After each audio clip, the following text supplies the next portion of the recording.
ზოგადად კორუფცია რას ფიქრობთ გაიზარდა ქვეყანაში? კი, ძალიან. არცაროსოდეს არ ყოფილა მოსპობილი კორუფცია. და კორუფცია ხლა დაბალ ფენებში არ არის. მაღალ ფენებში არის დიდი კორუფცია. ვინო ესე ჩვენი საყვარელი ივანიშვილი არის ძალიან მაგარი ტკბილი და ეშმაკი ვაშკაც. ძალიან არ შეიძლება წეღან ხო თქვი მე.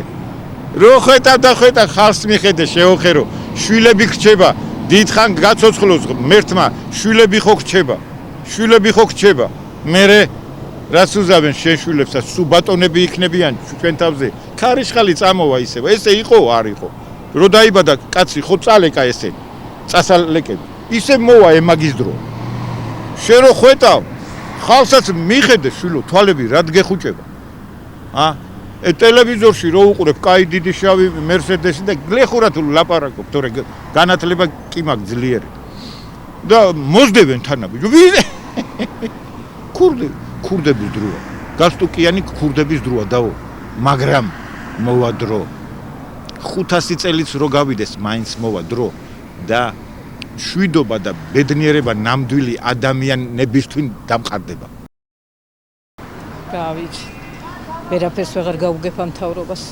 ვეღარაფერს იყო და ახლა გამოჩნდა ერთი სარიშვილი იმ თავიდან დღემდე კორუფცია არის და არსებობს და ალბათ იქნება კიდევაც ეგ როდის ამოიფხრება ძირიანად და დრო გვიჩვენებს სამჩევთ კორუფცია გაიზარდა ქვეყანაში რაგეს ღარიბაშვილმა რამდენი გამააჩინე კორუფცია არ არის დანარჩენებს რამდენი აქვს კიდე შენახული აი ეგ არის კორუფცია